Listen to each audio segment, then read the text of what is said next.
안녕하세요. 오늘도 서연살롱을 찾아주셔서 감사합니다.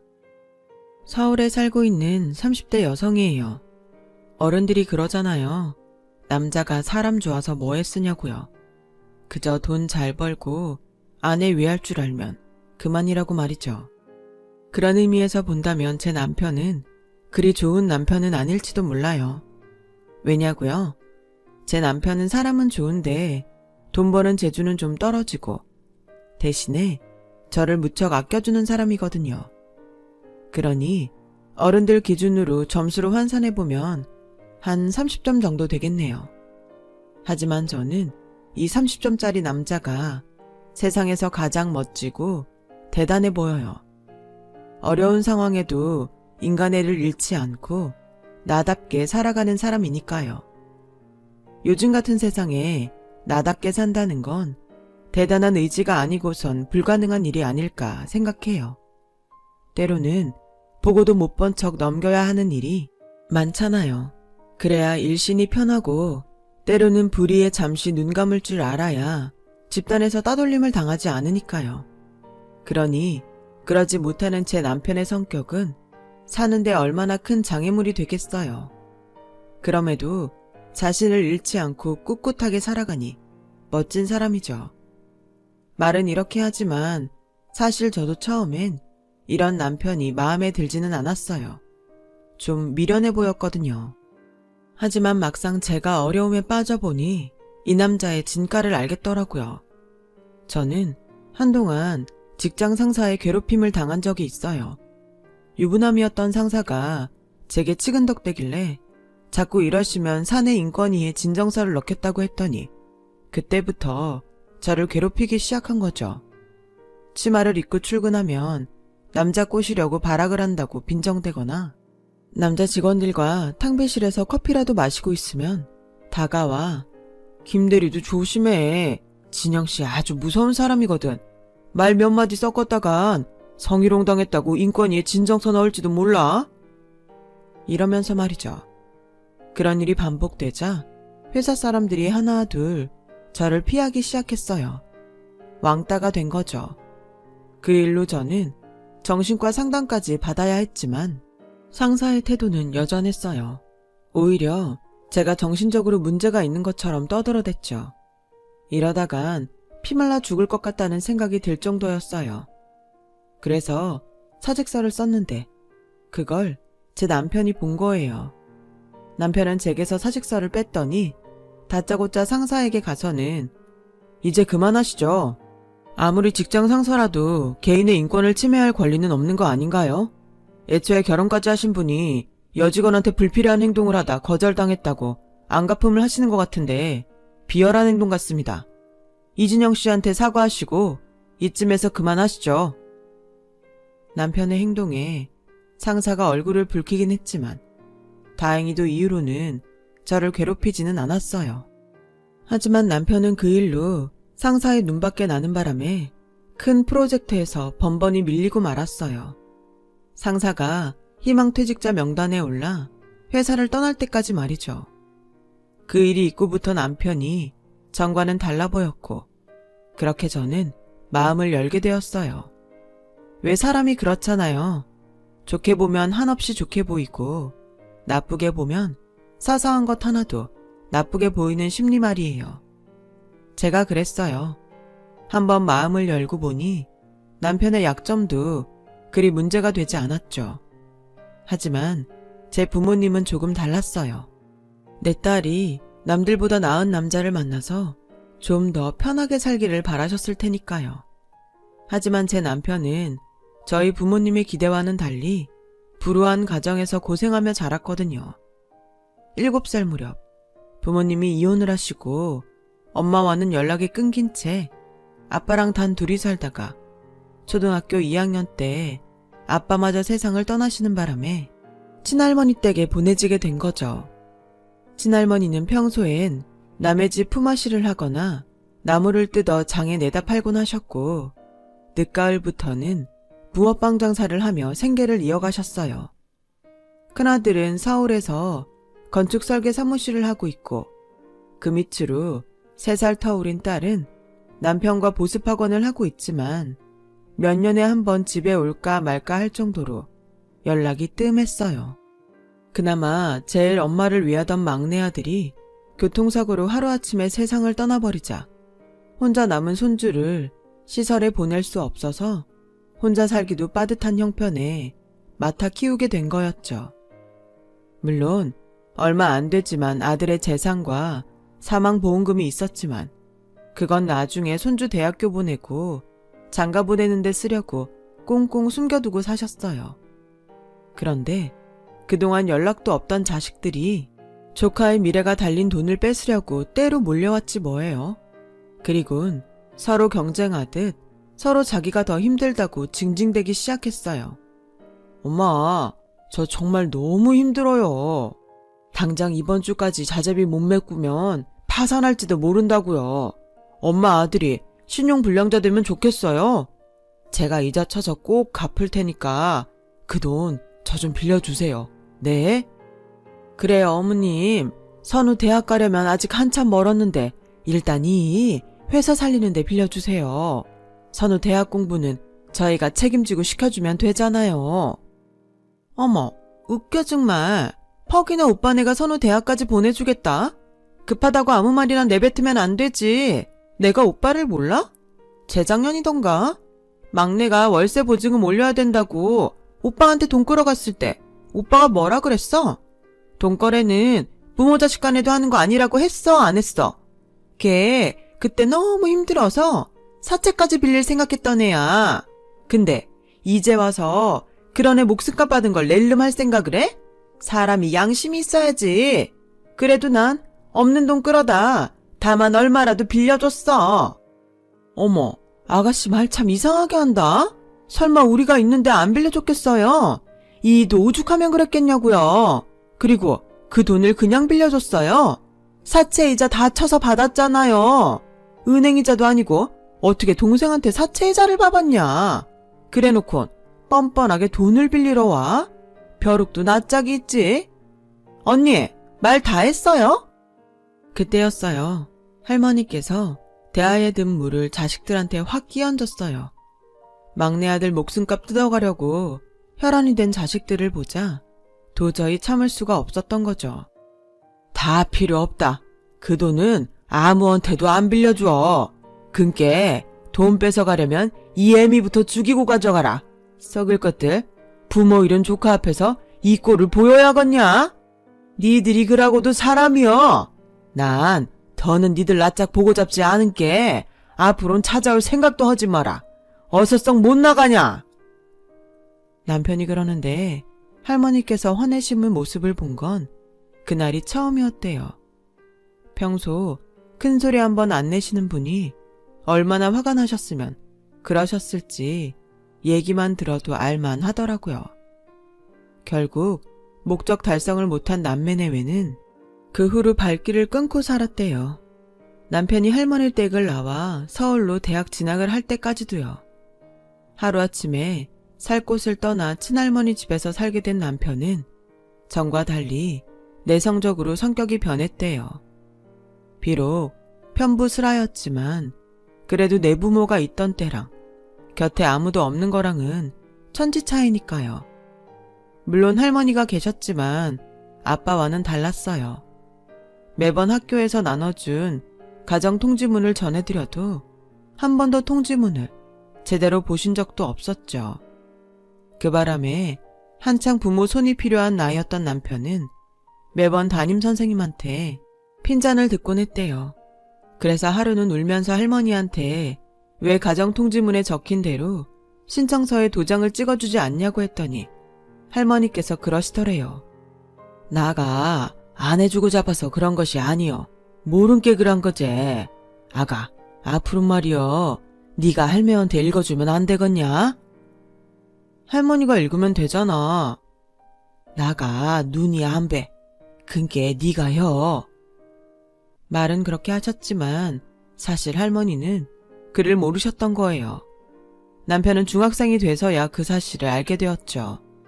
그리고는 그날부터 할머니께 한글을 가르쳐드렸어요. 일하느라, 손주 키우느라 잘 시간도 모자라던 할머니는 손주가 직접 만들어준 점선 노트에 한 글자씩 채워 넣으며 한글 공부를 하셨어요. 하지만 연세도 있으시고 따로 시간을 내서 공부할 수도 없어서 진도가 빠르진 않았어요. 맞춤법도 엉망이었고요. 그래도 당신의 이름 석자를 쓸 수 있다는 사실에 엄청 좋아하셨어요. 너무 없이 살아서 여자라는 이유로 한글조차 제대로 배울 수 없었던 지난 세월을 할머니는 이름 석자 쓰는 걸로 모두 훌훌 털어버리셨죠. 문어빵? 이게 뭐야 할머니? 뭐긴 뭐여. 붕어빵이제. 할매가 붕어빵 쟁수자녀. 에이, 그럼 받침이 틀렸잖아. 니은이 아니고 이응을 써야지. 그리고 방이 아니라 빵, 쌍비읍을 써야 된다고. 이러면 사람들이 놀린단 말이야. 선생님 얼굴에 먹칠할 셈이야. 아따, 나한테 선생님이 어딨디야. 학교도 못 댕겼는디? 꼭 학교를 다녀야 선생님이 있나? 내가 할머니한테 글 가르쳐줬으니 할머니한테 내가 선생이지. 안 그래? 오메, 그려. 내 손지 말이 맞아. 할머니는 당신이 손수 적은 간판을 붕어빵 포장마차 앞에 붙이셨어요. 그 글씨를 볼 때마다 그렇게 뿌듯해 하시면서 말이죠. 언젠가 남편이 그러는데 자신이 태어나서 가장 잘한 일이 바로 할머니께 한글을 가르쳐드린 거라고 하더라고요. 결국 그 일로 인해 생각지 못한 선물도 받았지만요. 그렇게 서로에게 기대 살아온 남편과 할머니는 남편이 서울에 있는 대학에 입학을 하면서 생이별을 하게 됐어요. 할머니는 숨겨두었던 아들의 유산과 사망보험금으로 제 남편의 등록금과 자취방을 마련해 주었어요. 그리고 남편 손에 통장을 쥐어주셨죠. 아가, 돈 걱정 말고 니는 공부만 혀. 굶고 댕기지 말고 잘 먹어야 한다이. 할매 걱정일랑 하지 말고이. 칼바람 매서운 한겨울에도 차가운 길바닥에서 붕어빵을 팔면서도 단돈 10원도 건드리지 않았던 할머니는 그 돈을 손주한테 전해주셨어요. 남편은 요즘도 그 통장을 보며 가끔 그런 생각을 한대요. 손주를 위해 이 돈을 지키기 위해서 할머니는 얼마나 힘겨운 날들을 버텨내셨던 걸까 하고 말이죠. 그래서 통장에 든 돈을 꺼냈을 때마다 그렇게 가슴이 찡했대요. 남편과 처음 사귀던 때부터 남편은 할머니 얘기를 많이 했어요. 그래서 뵙기도 전에 이미 잘 알고 지내던 사이처럼 친숙했죠. 남편이 대학을 졸업하고 직장에 다니던 무렵부터 할머니는 광주에서 올라와 손주와 함께 사셨어요. 손주 하나만 보고 삶의 터전을 버리고 타지에서 생활하게 되신 거죠. 물론 그동안 해오신 붕어빵 장사도 그만두게 되셨고요. 그런데 평생 일만 하고 사신 분이라 집에서 편히 쉬는 게 그렇게 고역이었나 봐요. 전과 다르게 기운도 없어지고 입맛도 없어졌거든요. 백화점에 들러 고급 허가자를 사다 드려도 잘 드시지 않았어요. 병원에도 가봤지만 딱히 이상은 없다고 하더군요. 알고 보니 향수병이었어요. 평생을 가족처럼 지내온 이웃들을 떠나 삭막한 서울살이를 하려니 마음에 병이 생긴 거였죠. 할머니를 편하게 해드리려고 일부러 모셔왔는데 오히려 병을 만든 거예요. 그래서 결국 다시 고향집으로 보내드리기로 했어요. 고향집으로 내려가신 할머니는 언제 그랬냐는 듯 전처럼 활기찬 모습으로 돌아오셨죠. 얼마 뒤 결혼식을 올린 우리는 남편이 할머니와 둘이 살던 집에 신혼살림을 꾸렸어요. 방이 3개짜리 집이라 그중 하나는 할머니 방으로 비워두었죠. 언제라도 오셔서 편히 지내시라고요. 할머니는 명절 때면 나물이며 참기름, 들기름을 담은 보따리를 들고 서울로 올라오셨어요. 힘드신데 연세를 생각해서라도 이젠 그만 가져오시라고 말씀드려도 소용이 없었죠. 그렇게 저희 집에서 며칠을 보내시곤 다시 광주로 내려가시곤 했어요. 그런데 재작년 추석을 앞두고 갑자기 전화를 하셨더라고요. 몸이 안 좋아서 이번 추석엔 못 오시겠다고요. 그래서 남편과 광주로 내려갔는데 글쎄 할머니 댁에 큰아버님 내외와 고모님 내외가 와 있지 뭐예요. 그때까지는 그저 명절이라 다들 왔나 보다 했는데 그게 아니었어요. 엄마가 땅 부자라며? 세상에, 난 그런 줄도 모르고. 아니, 그렇게 땅이 많으면서 어떻게 지금껏 우리한테는 아무 소리 안 하고 살 수가 있어? 엄마, 정말 1억이야? 아가씨 말이 맞아요. 어쩜 이러실 수가 있어요. 우리 이 돈 때문에 그렇게 고생하는 거 아시면서 어쩌면 그동안 모른 척 하실 수 있냐고요. 정말 너무하세요. 고모님이 선산을 담보로 대출 좀 받을까 하고 알아봤다가 할머니 앞으로 엄청난 땅이 있다는 걸 알게 된 게 비극의 시작이었어요. 그 소식을 들은 큰아버님 내외가 득달같이 달려오면서 또 다시 땅을 뺏으려는 전쟁이 벌어진 거죠. 하지만 자식들의 앙탈을 넘어선 협박에도 할머니는 꿈쩍도 안 했어요. 그러자 남매는 다른 방법을 썼죠. 어머니, 차라리 이참에 저희랑 같이 사시죠. 안 그래도 연세도 있으신데 혼자 계시는 게 내내 걱정이었거든요. 아예 저희랑 같이 올라가세요. 그래요, 어머님. 애들도 다 커서 집에 빈 방도 많아요. 저희랑 가세요. 어머? 언니가 언제부터 우리 엄마를 챙겼다고 그래요? 됐으니까 엄마, 우리랑 가요. 며느리보다는 딸이 편하지 않겠어요? 그동안 명절은 물론 할머니 생신 때도 전화 한 통 없던 인간들이 땅에 눈이 시뻘게 져선 서로 할머니를 모시겠다고 난리더라고요. 남편과 저는 그 모습에 진저리가 터졌어요. 하지만 섣불리 끼어들었다간 저희도 땅 때문에 할머니를 노리는 것처럼 보일까봐 아무 말도 할 수 없었죠. 그래서 결국 할머니는 서울 큰아들 집으로 가게 되셨어요. 그날 이후 할머니 소식이 궁금하긴 했지만 큰 댁에 전화를 드려도 할머니와는 통화조차 할 수 없었어요. 그러다 몇 개월 뒤 고모님이 큰 집에 들이닥쳐 할머니를 뺐다시피 데리고 갔다는 얘기를 들을 수 있었죠. 고모님 말로는 며느리한테 구박받으며 사느라 팍 늙어선 피골이 상접해 있길래 자기가 모시고 간 거라고 했지만 그 말도 믿을 순 없었죠. 고모님 댁으로 거처를 옮기신 할머니는 가끔 저희 남편한테 전화를 하셨어요. 오메 내 새끼 잘 살고 있냐? 할매는 잘 살고 있다. 밥도 잘 먹고 잠도 잘 자고 호강하고 살고 있다. 우리 손지 며느리는 잘 있냐? 그것이 손발이 차서 걱정인데 요샌 어떻게 지낸디야? 네, 잘 지내고 있어요. 그나저나 할머니 목소리가 왜 그렇게 힘이 없어요? 어디 아프신 거 아니에요? 암시롱 않다. 네 고모가 밥도 잘 주고 옷도 이쁜 걸로 사다 주고 나가 아주 호강하고 산다. 그께 걱정을 말아야. 알겠지? 호강하고 사신다는 말을 곧이곧대로 믿은 건 아니지만 그래도 목소리라도 들을 수 있어서 다행이라고 생각했어요. 그래서 남편이랑 고모님 댁에 가겠다고 했더니 고모님이 수화기를 뺏어 들곤 됐다. 올 것 없어. 니들 와봤자 나만 더 힘들어. 어른 모시면서 손님 치르는 게 쉬운 일인 줄 아니? 전화로 자주 안부 전하면 되니까 그렇게들 알아. 한사코 저희들 방문을 거절하셨어요.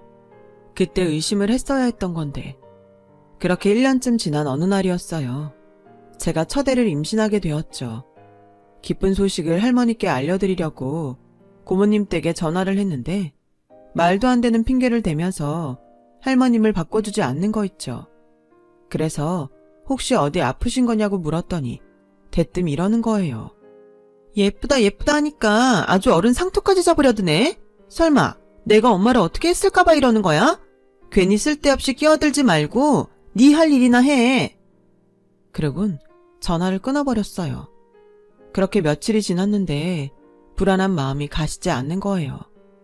그래서 남편한테 있었던 얘기를 했죠. 그랬더니 남편이 바로 고모님 댁으로 달려간 거예요. 그리고는 다음 날이 돼서야 집으로 돌아왔더라고요. 한숨도 못 잤는지 몰골이 말이 아니었어요. 그래, 무슨 일 있었냐고 물었더니 글쎄, 할머니가 사라지셨어. 날도 추운데 겉옷도 안 걸치시고 집을 나가셨다지 뭐야. 온 동네를 다 뒤져봤는데 없어. 우리 할머니 잘못되면 어쩌지? 바닥에 주저앉아 서럽게 우는 남편을 보니 제 가슴이 다 찢어지는 것 같았어요. 엄동설안에 어디서 뭘 하고 계시는지 할머니도 걱정이 됐고요. 그래서 남편을 이끌고 광주로 가보려고 집을 막 나섰는데 글쎄 할머니께서 옆 골목 집 앞에서 오들오들 떨고 계시지 뭐예요. 남편은 득달같이 달려가 할머니께 겉옷을 벗어드렸어요. 할머니, 왜 여기 있어? 이렇게 추운데 여긴 어떻게 온 거야? 그러자 할머니는 창백한 얼굴로 파리하게 미소 지으시며 그대로 쓰러지고 말았어요.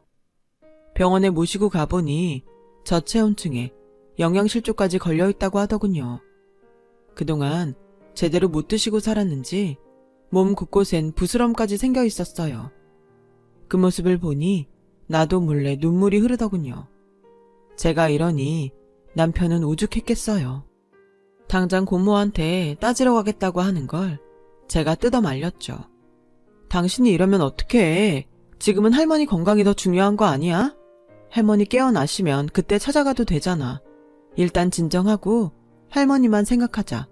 당신 없는 사이 혹여 할머니께서 잘못되시면 그때는 어쩔 거야. 그러니까 내 말 들어, 응? 남편은 주먹을 부르르 떨면서 할머니 침상을 지켰어요. 하루 동안 의식이 없던 할머니는 병원에서 놓아준 영양제 링거를 맞고 다음날 새벽녘에 정신을 차리셨어요. 정신을 차리신 할머니는 당신 침상에 얼굴을 묻고 잠든 손주의 머리카락을 쓰다듬어 주시며 그러셨대요. 오메 귀한 내 새끼, 눈에 넣어도 안 아플 내 새끼, 밥은 잘 먹고 댕기냐? 집 나간 마누라 대신 우리 손지 먹여 살리느라 고생이 많다. 어메가 니 줄라고 붕어빵 팔아 땅도 사고 논도 사고 다 사놨다. 조금만 지둘려라이. 손주를 당신의 아들로 착각하신 건지 할머니는 밤새 알다가도 모를 말을 이어가셨죠. 네 형이랑 누이가 알면 안 된 게 나가 땅 문서도 숨겨놨다. 우리 선우가 맹글어준 한글 공책 아니냐. 그 공책에 잘 넣어두었은게 그 땅 팔아 우리 선우랑 잘 살아야 한다. 어메가 주는 선물인게. 이미 잠에서 깬 남편은 소리 죽어 울면서 그 얘기를 들어야 했죠. 자신을 당신 아들로 착각하시는 할머니께 잠시라도 아들 노릇을 해드리고 싶었으니까요.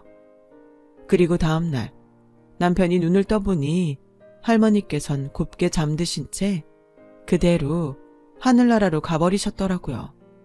남편의 머리카락을 쓸어주시며 말이죠. 할머니의 장례기간 내내 남편은 정말 많이 울었어요. 밥도 한술 떠넘기지 못한 채 말이죠. 반면 큰아버지 내외와 고모님 내외는 사라진 땅 문서를 찾느라 혈안이었죠. 큰아버지가 장례식장을 지키고 있는 사이 큰어머니가 광주 고향집에 가서 집안을 온통 뒤졌던 모양이에요. 뒤늦게 그 소식을 들은 고모님은 고모부를 고향집으로 내려보냈죠. 하지만 큰어머니와 고모부가 집안을 쑥대밭을 만들며 뒤졌지만 끝내 땅 문서를 찾을 수 없었어요. 왜냐고요? 할머니께서 땅 문서를 숨겨둔 한글 공책은 바로 저희 집에 있었으니까요. 할머님이 마지막으로 명절 무렵 저희 집을 찾으셨을 때 할머니께서 저희 집에 마련된 당신 방에 가져다 놓으셨거든요. 장례가 끝난 뒤 저와 남편은 할머니의 한글 공책을 펼쳐보았어요. 그리고 그 안에 적힌 편지를 보고는 가슴이 먹먹해 말을 이을 수가 없었죠. 눈에 넣어도 안 아픈 내 손지 선우야. 나가 늦음하게 손지 덕분에 요렇게롬 글도 배우고 내 이름도 쓰게 됐네. 알란가 모르겠는디 할매 이름은 김말순이여. 팔남매 중이 끄트머리로 태어나가 그렇게 부른 것이지. 근데 그 이름을 나가 70이 넘어서야 쓰게 되었다. 그것이 다 우리 손지 덕분이여. 할매가 그 은혜는 평생 못 잊는다. 고마워요. 감사합니다. 그러고 이 땅은 나가 글 배워준 선생님한테 주는 월사금인게 요긴하게 잘 써야 한다. 나가 보태긴 했어도 네 애비 보내고 받은 돈으로 산 것인게 애초에 단 이것이여. 근께 네가 가져가 쓰는 게 만든 것이다. 행여라도 큰아배랑 고모가 단락함은 이 편지를 배줘라. 그러면 암시롱도 못할 것인게 할매가 주는 월사금인께로 알겠냐? 네가 태어날 적에 하도 이삐서 봄은 달아날까봐 애껴봤다. 니는 내한테 그런 손지다. 근께 할매 잊지 말고 기억해라. 남편은 할머니의 노트를 끌어안고 어깨가 들썩일 정도로 오열했어요. 보기만 해도 다를까봐 아껴봤던 손주를 남겨놓고 가셔야 했던 할머니를 추억하며 말이죠. 그리고 얼마 뒤 남편은 집으로 큰아버지 내외와 고모님 내외를 불렀어요.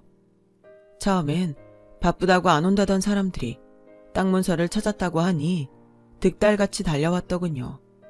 그리고는 빚받으러 온 빚쟁이처럼 들어서자마자 땅 문서를 내놓으라고 윽박질렀어요. 금방이라도 달려들어 물어뜯을 것 같은 사람들 앞에 남편은 할머니가 남겨주신 땅 문서를 내던졌어요. 고작 이것 때문에 그러셨어요? 골방에 할머니를 가둬두고 땅 문서 안 내놓는다고 굶기고 겉도 모자라 그 추운 날 내쫓으셨냐고요. 당신들은 사람 새끼도 아니야. 여우도 죽을 땐 고향 쪽으로 고개를 돌린다는데 어떻게 제 부모한테 그럴 수가 있냐고. 그러고도 땅은 탐났나 보지? 땅 문서 찾았다는 말에 기를 쓰고 달려온 거 보니. 근데 당신들이 원하는 대로 되진 않을 거야. 이미 할머니께서 내 앞으로 명의이전 해놓으셨으니까. 나 이 땅에서 흙 한 줌도 당신들한테 안 줄 거야. 무정한 자식들 손에 돌아가신 할머니를 생각해서라도 절대로 안 줄 거라고. 그러자 큰아버지가 달려들어 남편의 뺨을 쳤어요. 그리고는 죽일 듯 노려보며 그러더군요. 애미애비도 없는 놈이 어디서 까불어. 니깟 놈이 이렇게 나온다고 이 땅이 다 니 차지가 될 것 같냐? 무식한 놈? 어림도 없어. 재판 걸면 우리한테 유산상속 유류분은 넘어오게 돼 있으니까 대가리에 피도 안 마른 게 어디서 건방을 떨어. 배은망덕한 놈. 애미애비 없는 건 큰아버지도 마찬가지 아닌가요? 그리고 뭐요? 유산상속 유류분이요? 웃기고 있네. 이게 누구 재산인데 당신들이 유산상속을 운운해요? 이거 우리 아빠 사망보험금으로 산 땅이에요. 못 믿겠으면 광주 가서 동네 사람들한테 물어보라고요. 이 땅 살 때 다리 놓아준 게 이장님이니까 직접 가서 물어보라고요.